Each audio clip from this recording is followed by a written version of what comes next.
So we'll now resume with the Great Barrier Reef Marine Park Authority and Senator Waters through to 2:30. Great, thank you, Chair. Hi, Dr. Reichelt, Mr. Elliott and Mr. Barrett. Thank you for staying a little longer than anticipated.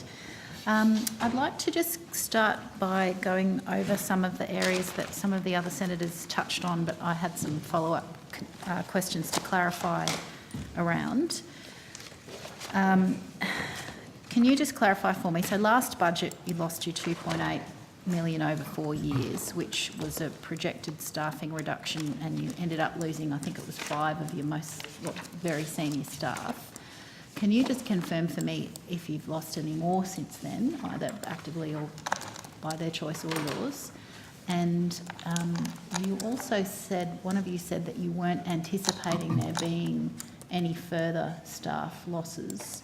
Just trying to understand how that's possible with the funding cuts. Can I ask Mr. Barrett to just give us the details? So just confirm there were 17 voluntary redundancies that we talked about at previous estimates hearings. 17, yeah.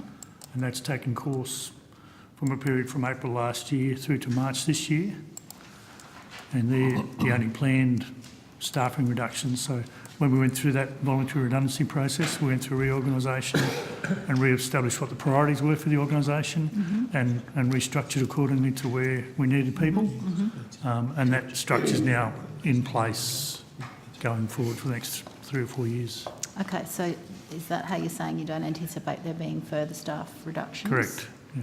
Despite the fact that the funding is continuing to So the funding, we talked about the nature of the funding reductions that have happened between 14-15 and 15-16, and the major areas of reductions don't affect current staffing arrangements.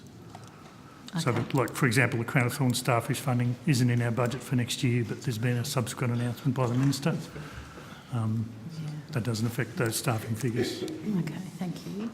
Now, just again, back on something that I think it was you, Mr. Barrett, had said earlier, or actually no, sorry, it was Dr. Reichelt.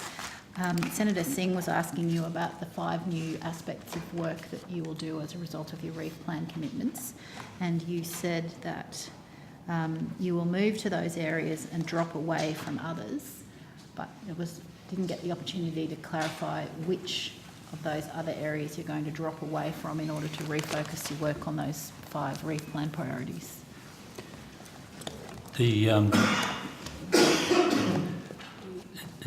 It's done within sections and within the priorities of internal sections. So if a tourism group or a biodiversity group had been working on, say, impacts of netting on turtle or something like that, and we want them to move to taking that expertise and then doing the reef recovery plans. So essentially they would stop perhaps something to do with, or they finished their biodiversity conservation strategy a year or 2 ago. Those people are now have already begun working on some of these new things. And so nearly everything we do has a kind of a finite life to it. The biodiversity conservation strategy with its vulnerability assessments was a substantial piece of work, took about 4 years. That was completed recently, and that releases those staff to take up other things. So Dr. Reichelt, and pardon me for interrupting, I'm just conscious time's short and I've got a lot of things I want to ask you. Is there anything that was slated to continue that you're now discontinuing early, or are they all just effectively programs that had a shelf life that have reached their natural end? I just check with my colleagues. Anything that you can... Some of them wouldn't have things that have a starting stop, more evolutionary. For example, the coastal people now threshold and standard. Yeah, sorry, I was just checking that I wasn't, I was not misleading you. No, we planned these things to evolve, and so what will, with the staff reductions, probably the bigger thing is that we will plan fewer things as opposed to stopping some vital function, or we will, to make it doable, or we will find ways to deliver a policy development area by building more partnerships as opposed to assigning more staff internally to it.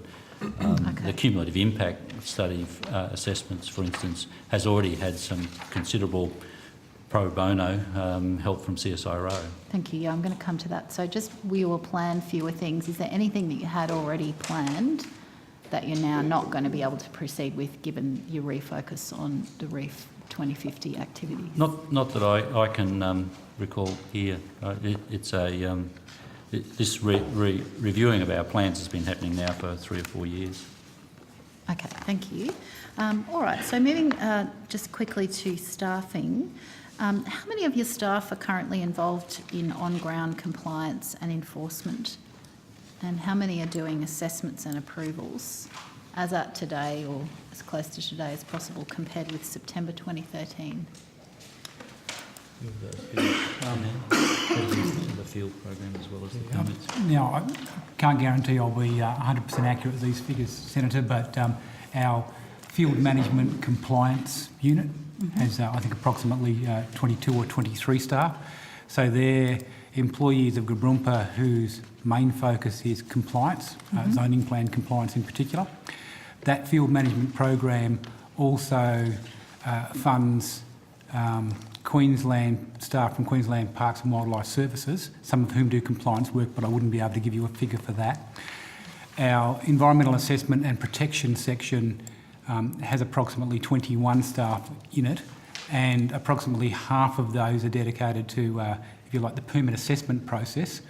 And then between the compliance work for the environmental management charge and the post-permit issue, post-permits compliance, would be the other half of those staff. So you'd have approximately... Sorry, what was that last bit? the post-permission compliance. So once you've issued a permit, doing the compliance work on that permit. So between the EMC and the post-permits compliance, you've probably got about 6 of the staff dedicated to that at the moment. Okay, and how does that compare with previous years? That's actually more staff on post-permits compliance than in previous years. Okay. And it's an area we're looking to strengthen over the next few years. Okay. How many more, given that you've only got 6? It'll probably only change in terms of staff allocation by 1 or 2. Okay. It's in the systems that we're It's still developing pretty into the low, but system. it is going up. Okay, thank you. Sorry, just to... I don't have the numbers here, but over the next 2 years we've been allocated 1.2 million under the Turtle and Dugong Protection Plan for an Indigenous Ranger Compliance Enhancement Project. Yeah, thank you. I do have some questions on that. All right, firstly, how many of the rangers and other compliance staff are doing the day-to-day on-water compliance and management activities? Of the field staff, 15 or 16. Yeah. So you're asking, Senator, how many of the field compliance staff are actively out in the field? Yeah. That would be, I'd say, at least 3/4 of them. So you're probably talking about 15 or 16 whose main job is to be out in the field. Okay, great. And of those, how many are Indigenous rangers? I don't have the exact figure, sorry. If I could give that to you on notice, I just need to check. And is that the same pool of folk from whence the Turtle and Dugong Indigenous rangers will be sourced, or is that a separate category? We have Indigenous people employed within the group as well as the additional funding program. Okay. So to find the number of Indigenous people Yes, that'd be doing great. that Thank task, you for I'd both of need to those check. aspects of their Yes. role. Thank you. Okay, so I want to come now to the number one threat to the reef, which obviously the various reports and the reef plan itself and you here today have repeated, is climate change. I'd like to read a quote from an article by Professor Terry Hughes, who I'm sure you know is one of the world's foremost coral reef experts. He says, quote, "The government wants to have coal mines operating in 6 years' time and still hopes to have a healthy reef. The science says otherwise. Either we plan to adequately protect the reef and transition away from fossil fuels, or we abandon the reef and develop the world's largest thermal coal mines. We can't possibly do both." Can you tell me what the reef plan says about the expansion of thermal coal mining? I doubt it says anything about that, I would think. That's Unless, correct my me if I'm understanding. wrong, colleagues. So it's premised on, the reef plan's therefore premised on an expansion of coal and gas. I don't know that one follows from the other, Senator Waters. But we can, Well, I would contend that. we can Okay, that's- clarify. So the reef plan doesn't go through, I don't think, the on fossil fuels mining. What it does talk about, though, is the government's policies and international action to reduce emissions, which may also be emissions from the use of fossil fuels, which can occur in a variety of ways. So it does talk about techniques and ways to reduce emissions, which is government policy. Okay. So do you think that the Reef 2050 plan has any chance of saving the reef if the Galilee Basin coal is burned? On going back to Professor Hughes' comments, I will say we rely heavily on Professor Hughes' work on resilience of the reef and his whole group. I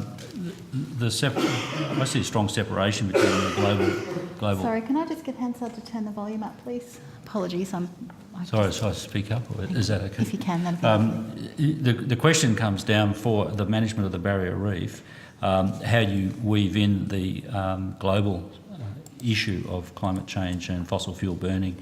I think Dr. Vertesi this morning made it clear that the principal source of CO2 as a greenhouse gas is from fossil fuel. But in terms of the science of the marine park management and managing for resilience, a direct link between a particular coal field and the global atmospheric concentrations of greenhouse gas is something that it's outside the scope of this plan. It would probably belong. And hence my question, how is the reef plan going to save the reef if it doesn't do anything to stop the Galilee Basin being opened up? Senator, obviously Dr. Reichelt and officials can talk about the content of the Reef plan.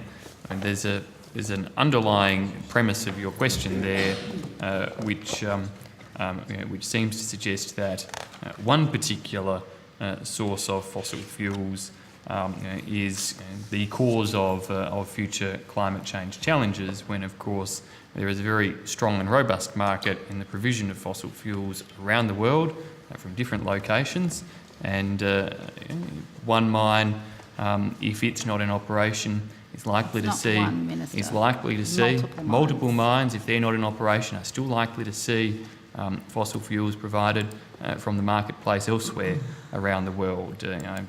I know that you understand the science of climate change to a greater extent than the approach of that question lets on. I know that you understand that it is about the totality of global emissions, not about the operation of an individual mine or a region comprising a series of mines.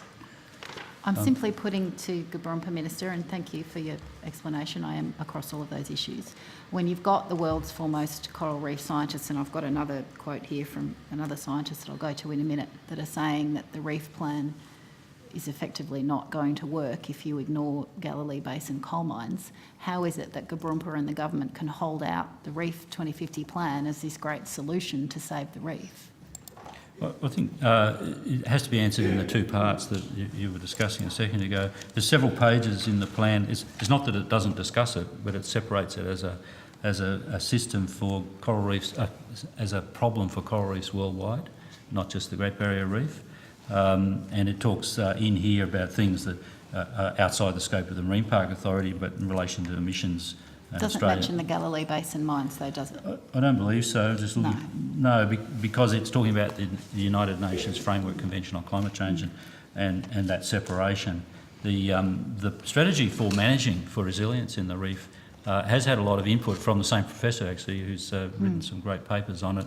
The government still hasn't stopped opening up new coal mines. The rational response for us locally is to address the other major locally manageable risks to build the resilience of this coral reef system, and worldwide coral reefs are vulnerable. But and that involves cleaning up water quality, improving its ability to bounce back from things like storms, starfish, and other effects. The linkage of the mine and so on. There are other quotes in recent times from Professor Hughes. As of this morning, he was quoted as saying that the government's made significant progress on with this reef plan. So I think it's probably joining two parts of a debate that, to me, aren't logically connected. Well, if the Galilee coal basin is burnt, it would increase the global thermal coal trade by about 30%. Necessarily, Senator Waters. Excuse me, Minister, don't interrupt me. I'm asking the officials a question. Excuse me. You can interrupt when I've finished. Excuse me, Senator Waters. Increase. Excuse me, one moment, Senator Waters. I think it might be appropriate if we address people with a little bit more civility in this place. Agreed. Agreed. I won't interrupt you if you don't interrupt me. Yeah, but if he does interrupt you just the way you interrupt him, I don't expect you to respond the way you just did. It is rude. Well, let's agree Continue. not to interrupt each other then. So if I could continue, Dr. Reichelt, if increasing the global thermal coal trade by 30% off the back of the Galilee Basin, how does that square with the Reef plan saving the reef?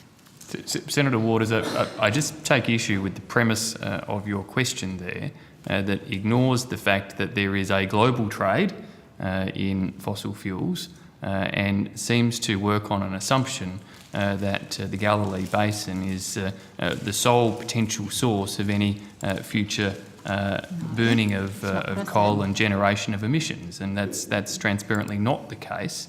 If you want to ask Dr. Reichelt questions about the projections around the future of the reef based on certain climate change outcomes, fine. Based on certain global actions in terms of the use of fossil fuels, fine. But to bring it down as you do to the specific geographical area as the source of those emissions, it betrays what I know you know to be a global problem. And Senator Waters, it's taking your campaign against coal mining in one location and trying to make it the cause of climate change when I know that you know much better than that. Well, I'm sorry, Minister, but you can't deny it would increase the thermal coal trade by 30%, and hence I feel perfectly comfortable asking these questions. Senator Waters, if it's not bought and burnt from the Galilee Basin, it may well be bought and burnt from some other location in the world. Well, given that is not the sole source of coal in the world. In Queensland, which is where I'm from and where So far Dr. as I'm aware, and is much closer to the reef. So far as I'm aware, Senator Waters, in terms of the climate change projections, it doesn't much matter where the coal has come from. Well, perhaps you might like to have a conversation with the Prime Minister and the Foreign Minister to just that effect. So, Dr. Reichelt, given the 30% increase in thermal coal export trade, should the Galilee Basin mines be opened up and proceed, as this government is keen for them to do, what effect will that have on climate change and hence on the reef? I'm not aware of any modelling of that direct effect on the global concentrations. It's such a complex question to funnel that area into the global picture. So it's really outside my expertise and that of my agency to draw that link. Where we have expertise is in the atmospheric effects on the system globally and then translated to the reef specifically. So it's not a question I can easily answer because I don't know, I'm not an expert in that. So given that your agency has identified climate change as the biggest threat to the reef, as have many other scientists, is it not something that the agency might start to look at? What we've done is make it very clear what the risks to the reef are, and the ways that it can play out, and it's a much longer story than the two factors I gave this morning. It isn't something where we're authorised, where we have jurisdiction, we have capability to do more than analyse the impacts on the system. We are charged with protection and making it as publicly available as possible, and you can appreciate the Outlook report is very direct in both the two, 09 and 14. The language is quite strong. The climate change and rising greenhouse gases are the single biggest long-term risks to the reef, and that our response to it should be, on the one hand, encourage action at a global scale, and on the other hand, build resilience of that system to enable it to withstand the pressures in the face of that climate change. That's the context that we operate in. Have you briefed the Prime Minister on the effects of climate change on the reef, both current and projected? Not to my knowledge directly. I mean, I'm sure the Prime Minister is well briefed. Our information is widely publicly available. Okay, so you've not been asked to, nor have you proffered such a briefing? Not directly. Senator, I think as I said earlier when you or somebody asked a similar question of the Bureau of Meteorology, that the department, when they provide advice and information for all manner of decisions to be taken, take, of course, expert information from agencies like the Bureau of Meteorology and like Garumpa and consolidate that in the information provided to ministers and the government generally. That's the the standard operating procedure. Okay, so you've never been able to directly communicate your expertise. I did have a filtered conversation through the department. on the launch day and the opening explanation from the Prime Minister and our Minister of the Environment were to acknowledge the risks of climate change in the launch of this plan. And there's 2 pages of that acknowledgement in the plan itself as well. So I think our information is widely publicly available. It's very clear. Dispute that, yeah. Whether it's being read by the relevant people is my concern. I want to come now to the funding, and this was mentioned earlier, the accumulated figure of the $2 billion over 10 years, which, as we started to get at, is indeed a accumulated figure of funding for Marine Safety Queensland, AIMS, Queensland Premier and Cabinet, Queensland Department of Fisheries, research funding, Federal Department of Environment, Gaboompa, and quite a handful of others. So obviously that is a figure that is incredibly expansive. I'd like to As know... are efforts to work to preserve the reef, Senator I'd like Waters. I'm to pleased know- you acknowledge they are expansive efforts. No, I'm certainly not acknowledging that, Minister. I'd like to know how much of that funding is new since 2013. And I'm not sure if maybe Mr Thompson could assist with that if Dr Reichelt doesn't have that information to Senator, hand. not off the top of my head, sorry, so I can take it on notice and come back in 1.1 tomorrow. If that's 1.1, all right, thank you. Look, I will pursue that because it does seem a little disingenuous. Of that $2 billion over the next 10 years, about $500 million is to be spent on marine safety. Now, clearly that's warranted, but it's not directed at water quality, and yet the Minister has been marketing that money as first and foremost about improving water quality. So do either Dr Reichelt or Mr Thompson know how much of that $2 billion is in fact going to water quality? I think marine safety, I think if you look at it, for example, in relation to AMSA, the focus is then described as promoting maritime safety and protection of the marine environment, preventing and combating ship-sourced pollution in the marine environment, providing infrastructure to support safety of navigation in Australian waters, and providing a national search and rescue service to maritime and aviation services. So there are a range of actions in there, but ship-sourced pollution being a notable one of them, just to pick out of the list relatively quickly, a point that highlights that even in that space, there are very clearly measures that relate not just to the effective management of the reef, but to improving environmental outcomes for the reef. Yes, and hence my question to get some specificity on how much is dedicated to water quality specifically. I think that would be difficult for us to determine with any great accuracy, Senator, mainly because a number of the activities identified there would cross into water quality. So some of the research activities, some of the education activities would cross into water quality as well. There are others which are, for example, the Queensland Department of Science, Information Technology, Innovation and the Arts, which is water quality report card modelling. So that's clearly about water quality. But some of the others would have elements of addressing water quality and others. Okay, so you're not too sure. Should I come back to that when, or can you take that on notice? I can seek to get a more Thank you. definitive breakdown, but I'm Thank you. managing expectations about how we'll be able to do that. All right, thank you. I won't hold my breath, but appreciate you investigating. Now, one of UNESCO's central requests was about cumulative impacts, and you mentioned earlier, Dr Reichelt, that one of the goals of the plan is to develop guidelines for assessing cumulative impacts on matters of national environmental significance. Given that it took 2 years to do Reef 2050, why is there only a commitment to develop guidelines on cumulative impact assessment? Why are we not further advanced? And what is the time frame to get that cumulative impact guidelines finished and operational?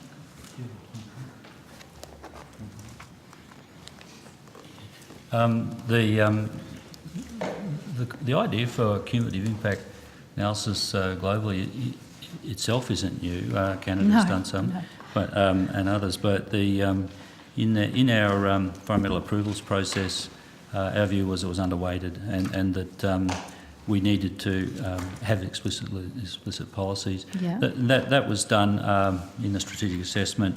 That piece of work included quite a lot of data gathering, synthesis and communication, and we're now moving into an implementation phase. So there simply wasn't time and resources to actually develop a new policy. We also were asked by the partnership group that when we did it, could we do it in a publicly transparent way, make drafts visible, and I think it will take 1 or 2 years possibly to... Another 1 or 2 years? I would think so. What you carry on. Because we would like this to... This development is not just for the authority. We would like that then nationally adopted by the national laws, state laws, and we would want all those jurisdictions and ours to work together on it. And I think it is a new area on the scale of the Great Barrier Reef region. So I think we need to do it carefully and thoroughly, because what it actually addresses is the shifting baseline problem, which you'll be aware of, the fact that small incremental changes add up over time. So it's a key thing. For me, it's probably after the information of monitoring, that would be the single next most important significant development in that plan. Yeah. So we want to take the time to do it properly. Okay, just given that I'm concerned that be pleased if there's not too many other development applications that are proceeding that will significantly damage the reef in 2 years' time, but it does seem like the horse is kind of bolted. I'm wondering if there were more staff that were able to be dedicated to that particular guideline development, whether it could be expedited? Oh, we'll certainly look at it. I mean, given what I've said, it'll be trading off the monitoring work. Sorry, can you speak up for me? Yeah, it's sorry. I think we will look at that because we're still working out the exact distribution of resources over the coming 12 months. Our annual operating plan is due out in the next 4 weeks or 5 weeks. We will look at that. There was something else. The importance of that. We are, in a sense, we're already moving down that road in some applications where what we've done is develop water quality guidelines for the barrier reef. What is healthy water along our coast? What should it be? And so we know. So that's one area of thresholds and standards that is better advanced. And in consideration of some developments in recent times, we have actually applied that where we consider that it's this net benefit thinking is also part of it. So we have, in consideration of a particular aquaculture venture, thought about it's not just the amount of quality of water coming out of an aquaculture facility. It's what is the water it's going into looking like, and is it? In other words, it is a kind of cumulative effect analysis that we're doing already. But it's still 2 years away, the guidelines. Well, the nationally accepted ones that would then inform other decision makers. But within the authority, we've begun thinking about it already. But what's in this plan is a more considered, visible, publicly debated set of policies. It does have why it's sensitive is that it has the effect of a proponent coming along seeking to do something that someone earlier was approved and found to have a reasonable and acceptable impact, being refused a permit for the same thing because of the accumulating changes. And so, which is entirely appropriate. Yeah, so we think that's the only way to manage for recovery of the reef. I wish you good speed on that one. In the 2012 recommendations of the World Heritage Committee, they asked for spatial policies that will identify appropriate and limited locations and standards for coastal development, and also identify areas that should not be subject to development. That was in the context of when they were asking for a long-term comprehensive plan for the reef. Now, I read that as effectively wanting no-go zones, or a map, if you like.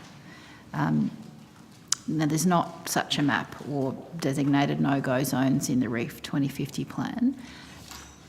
And apart from some changes that the state government has made, I'm not aware that the federal government has actively ruled out anywhere in the reef catchment for development. How is the government holding out that they're meeting that recommendation? In the context of the long-term plan and the response to the World Heritage Committee, the issue of where should and shouldn't development occur was explicitly mentioned. It's treated inside the reef region. The zoning plan is quite clear on what you can, the relative effects of human activity should be in the different zones. It's not just about fishing. So in the water, it's clearer. Yes. On the land, it'd be something that I'd direct that to the Environmental Assessment Compliance Division, the EACD. If I have the division right. Yes. It would be where the department operates in facilitating decisions under EPBC in conjunction with Queensland approvals. I would think that relates to. I mean, Senator, clearly, as you said, it's in terms of that coastal planning, that's a matter which is for the Queensland government to determine. And as I understand it, the new Queensland government has identified that they will be undertaking some coastal management or re-entering a coastal management regime, a legislative regime for the state there. As I understand it, that request in part was met by the strategic assessment on the land side, which the Queensland government undertook. How was it met though? And which That didn't have a identified, so zoning plan either. it wasn't spatial. That's true. Yeah. It didn't go to zones and That's right. wasn't spatially based. So how was it met then? But it did go to the processes by which Queensland government made decisions about developments on the coastal zone. Senator Waters, So that's my understanding. Senator Waters, we did agree that we'd finish it. Thank you. I've just got a few more questions. I'll move on quickly. Well, it's already gone past. We're 5 minutes past. You prepared to give up time on something else? Yes, I am. I'll move on quickly. Okay. I have some questions about the proposed dumping restrictions, which obviously have not come into force yet. So I'm not sure if you can answer me or not, but I'm interested in how they'll apply to projects that are already approved, with, for example, Gladstone and Townsville. Is that something that I should take up with you, or should I take that up elsewhere in the department? Both of those would be outside the marine park. Yeah. Okay. It will apply to existing approvals for disposal within the marine park for uncontained disposal. There's only one such approval, which is Abbott Point. The Gladstone and Townsville Are in the World approvals Heritage Area. are outside of the marine Yes. park, Senator. So Yes, that all right. would be something. I'll take that up with the same department then. division. Okay, so just on the lobbying trips, I understand that Gabrumpa staff have gone along with, the various ministerial and departmental representatives to do their reef lobbying. Have any of the Gabrumpa officers been allowed to speak with World Heritage country nations without the minister or the department present? Yes, we have. In fact, I've just looking for the exact figures here. Can't see the number. Can you see? 12. I'll just give you the exact numbers. I've met with my counterparts in those countries. Let me check the number. 11 member countries, and there was. In none of them was I was on my own. I had a departmental. I had no colleagues with me other than a foreign affairs person that helped facilitate the travel and took notes at the meeting. Okay, and you were meeting with whom? The natural expert advisors to the governments who were taking an interest in understanding the Great Barrier Reef and committee members. Okay, can you provide a bit more detail about who you met with just on notice? And can I ask, in those meetings, did you bring to the attention of the folk that you were conversing with that statement in the Outlook report which says that the overall outlook for the Great Barrier Reef is poor, has worsened since 2009 and is expected to further deteriorate in the future? Yes, it was. Some of the meetings were short, such as an hour or so, but in some cases the longest was 9 hours, where I was quizzed in great detatal. About And the you drew outlook that report. statement to their attention Yes, in every it's meeting? Very much so, and I was able to explain that it operates at different scales. It's the climate change effects, it's the long-run changes in the catchments. It's the fact that at the time that report was written, there was 5 new ports proposed and expansions. So it was actually written in advance of the changes that have occurred in the last 12 months in ports policies. So I was unfettered access to those, to the extent they wanted to meet with me. Okay, good. Yeah. All right, I'll put some other questions about shark finning and drum lines on notice, but just quickly, the Shen Neng cleanup. So it's been 5 years now since the Shen Neng run into Douglas Shoal, obviously doing huge damage. But my understanding is that Tributylton, the TBT anti-fouling paint, is still in situ.